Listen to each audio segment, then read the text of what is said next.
Next up, we have John Abascal. John is a PhD candidate at Northeastern University.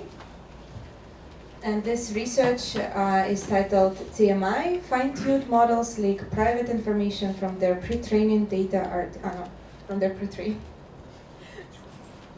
All right, hi everyone, I'm John, and today I'll be talking about our work on membership inference attacks on fine-tuned machine learning models, and this is based on joint work with my colleague Stanley Wu and our advisors at Northeastern, Alina Oprea and Jonathan Ullman.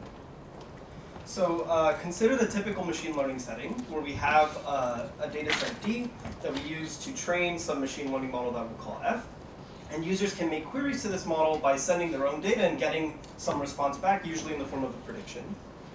But now suppose that this user is actually malicious and wants to extract something about the data set D from the machine learning model F. There's tons of prior work on privacy attacks in machine learning, and in this paper, we specifically study membership inference attacks. These attacks are the most commonly studied privacy attacks on ML, and they represent this very fundamental form of privacy leakage that has direct connections to differential privacy.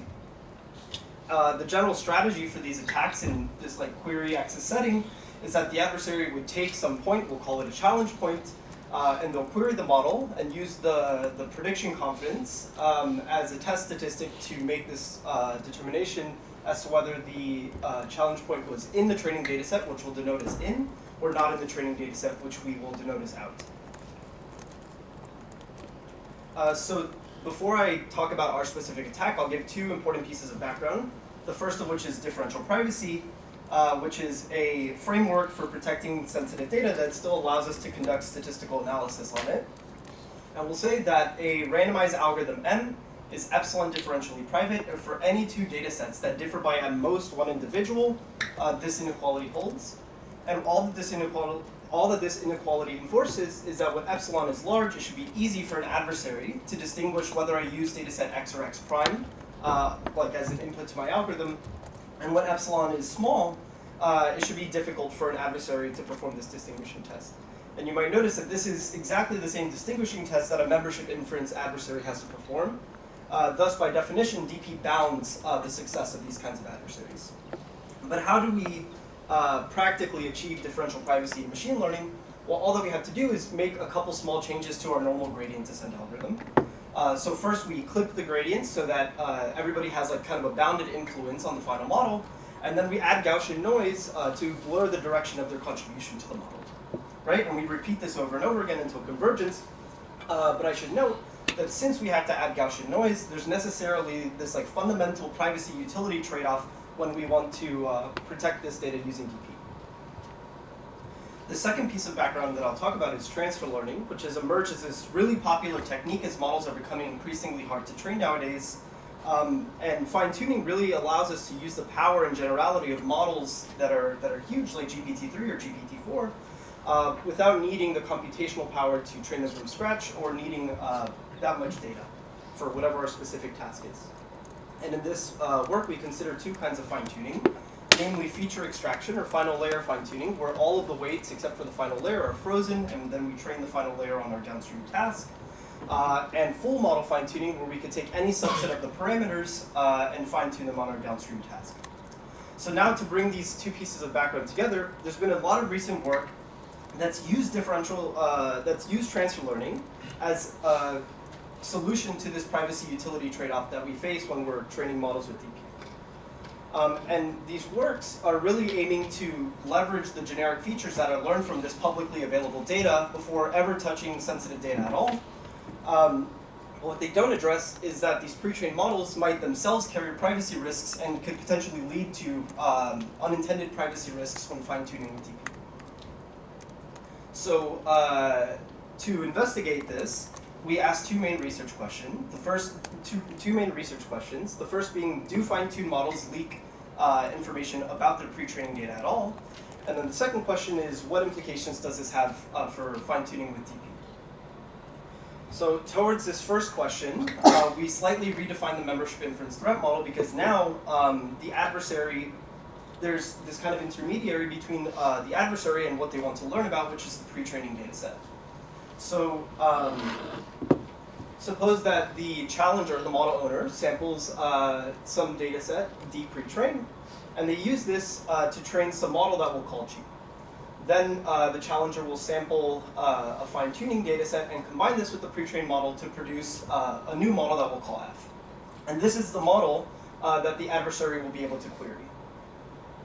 Then the challenger will flip a coin. If the coin lands on heads, they'll sample a point from the underlying distribution that was not seen in training. And if the coin lands on tails, they'll sample a point directly from the training set. They'll then send this point to the adversary, and then we as the adversary have to determine if this point was in or out of the data set. Right? So to realize this attack, or this threat model, we create a meta-classifier-based membership inference attack that we call transfer membership inference, or TMI. And the attack algorithm is as follows. Suppose that we're given some victim model F and sampling access to both of these training distributions. First, the adversary will train a bunch of shadow models that either do or do not contain the challenge point in order to mimic the behavior of the victim model. Then they'll query the challenge point, or they'll query these local models on the challenge point and build a local data set of prediction vectors. Then they'll train a classifier on this local data set and query the victim model on the challenge point to get another prediction vector. And lastly, they'll compare the victim model's prediction vector against their local data set and make some kind of classification. Right? For our experiments, we look at 3 pre-training tasks and 6 fine-tuning tasks across both vision and language architectures. And as our success metric, we observe the true positive rate of our attack at low fixed false positive rates. So what this tells us is how often our attack correctly identifies membership while making very few false accusations. So in our first experiment, we look at models that have only been fine-tuned in their last layer. This orange ROC curve represents the state-of-the-art attack from prior work, which we use as a baseline. We kind of just transplant it to this new setting. And this red dashed line shows the same attack, but run directly on the pre-trained model, so like without this intermediary. And this is kind of the best that we could hope to do. So you can see that the blue ROC curve, which is the performance of our attack, gets quite close to this upper bound. When the model's parameters are updated, necessarily we lose some information about the pre-training data set, so our attack success slightly decreases, but overall we're still able to achieve high accuracy in this setting. So these experiments kind of answer our first question, but now we want to know what potential implications could this have for fine-tuning with DP. So consider the following thought experiment. Suppose that I'm a customer at a company that claims to use private machine learning, but what they're really doing is taking some pre-trained LLM and then fine-tuning the last layer with very strong privacy parameters. Then I could make the following query to this LLM, and for some reason it outputs all this sensitive information about me. So because this company advertises that they use private training, I have this reasonable expectation that my data should be protected by the guarantee that they advertise. But this obviously isn't the case. So how could this happen? And the reason why this happens is because the public data sets that are used to pre-train these models often are scraped from the web or user data. And these data sets exceed terabytes in size, making them extremely difficult to comb through for duplicate records of sensitive data. And this data could also be published unintentionally and gathered from users without their explicit consent. So if these pre-trained models are trained on this unintentionally uploaded data, we're potentially amplifying the privacy risk of these people. And furthermore, companies use their own proprietary web scrape data sets internally that they use to pre-train their own models, which they offer to customers to fine-tune as a service. So to see if there actually is leakage in this setting, we run the following experiment. We ask, well, what could go wrong if these two data sets overlap? And what we do is we fine-tune on some data that overlaps with the pre-training data set, and then we try to attack the points that are in this overlap.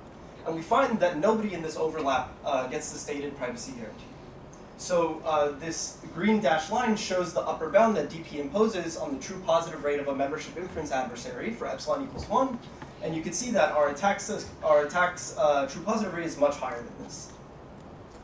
And this really just happens because the gradients in pre-training are not clipped, so they have like unbounded sensitivity. So to wrap things up, transfer learning has emerged as this really popular technique that allows us to leverage the power of foundation models for our specific tasks. And fine-tuning with differential privacy kind of gets around this privacy-utility trade-off that we run into. But our work finds that fine-tuned models do indeed leak information about their pre-training data sets, and this could lead to unintended leakage when fine-tuning with DP. We have many more results in the paper, so please take a look if you're interested, and I'm happy to take any questions that you may have. Thank you. Are there questions for this study? So one of the fundamental assumptions is that the pre-trained models use data that is not supposed to be private. Correct? Yes. But in your observation, you can extract information from that data set even after it has been fine-tuned. That's what you're claiming. But if you told me that I don't want to recover even that information, maybe I would not have even pre-trained the model using the approaches that I have used.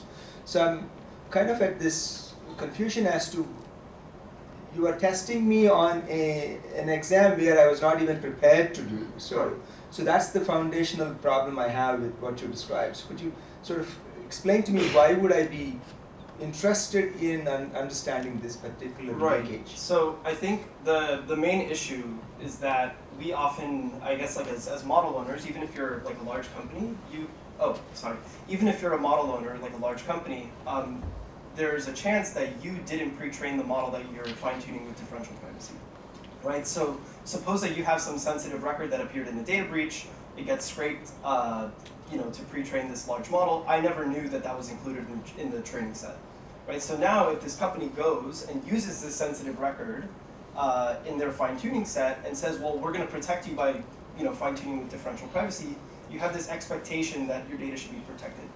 And we're making the argument that it indeed is not protected, right? So the whole point is like we don't control the pre-training process.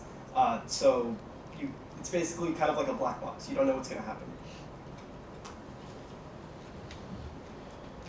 There is one more question in the back.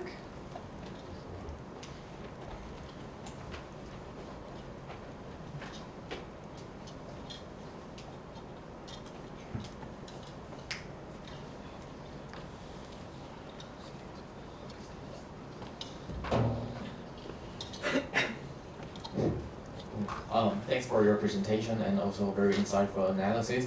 So I'm wondering, so you just mentioned that since the pre-training process is not protected by DP, so the sensitivity might not be bounded. But have you ever tried, for example, pre-training a larger data set?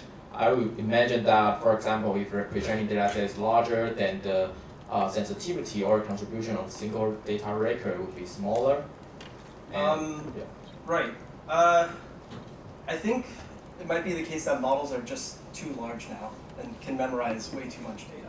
So this might still be a problem no matter how large the data set is. Right. Maybe just one more follow-up comment. So I sort of agree. I think this is open, but I'm just wondering. For example, if we pre-train a data set like say 1 billion tokens, and is it still that? I mean, I'm curious about the potential privacy leakage. Is it still that severe? Because I would imagine the sensitivity would be very small. Yeah, I mean, I don't know. I can't really answer that. But I think for at least very large models, yeah, you would still expect that there's some leakage. Okay, thank you. Thank you for the interesting talk. You may not be able to answer this question because I guess it's more general, but I was wondering if you observed in the real world any of these issues in some of the models like GPT-4 or anything where there was some data that was supposed to be private, like some PII, and then that was able to be extracted.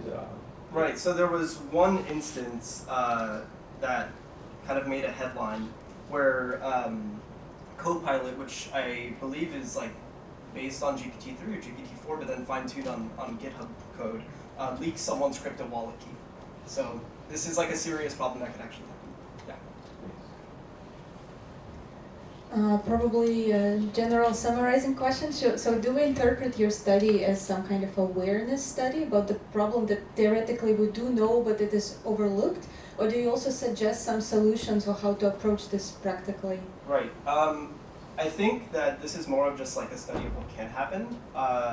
As for solutions, it's still pretty, like, it's an open question, like how should we approach this? Because we already have pre-trained models that are out there that have sensitive information in their pre-training data sets.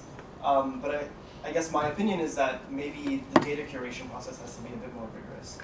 And maybe we could do some kind of membership analysis of our own confidential data Right. against the pre-trained model. Yes. Okay, thank you very much. Let's thank John again.